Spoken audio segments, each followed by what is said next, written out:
The video game industry in the United States is a $36 billion a year industry, even a bigger industry than college students' drinking habits.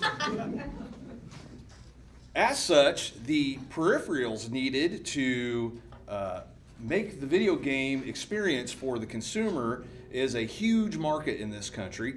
And one such product that I've developed is called, working title, the Joystuck. Modern games, one being released recently, October 26, called Red Dead Redemption 2, had a $725 million opening weekend. It was the biggest opening weekend in entertainment history, much less video games.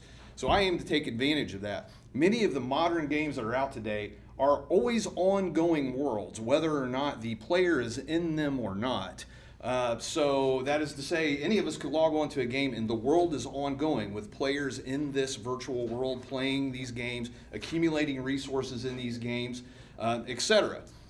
A problem that often occurs is if, say, little Timmy is called down for dinner from Fortnite by his mom, his game will deactivate him due to inactivity. In other words, he will be booted from the game world, and when he goes back, he'll have to re-log in and get back into the game world. The Joystuck takes care of that problem for little Timmy.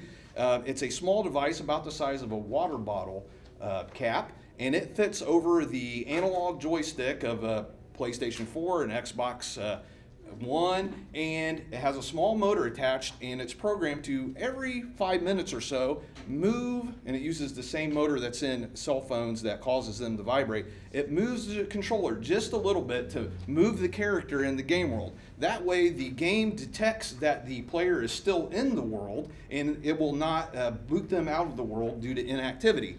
The benefit of this is that the player can still gather resources and experiences for being in that world. Perhaps they're a part of a team and their team doesn't mind carrying them on their shoulders, so to speak. So that player can still benefit from being active in the game world, but doesn't have to actually be at their controller to take advantage of the situation.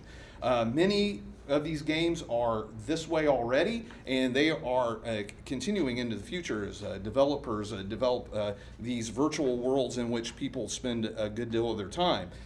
The device is cheap, there's a huge market for it, and the applications go on into whatever you can imagine. But I view the Joystuck, working title, as being just a must-have feature for any person who enjoys gaming. Thank you.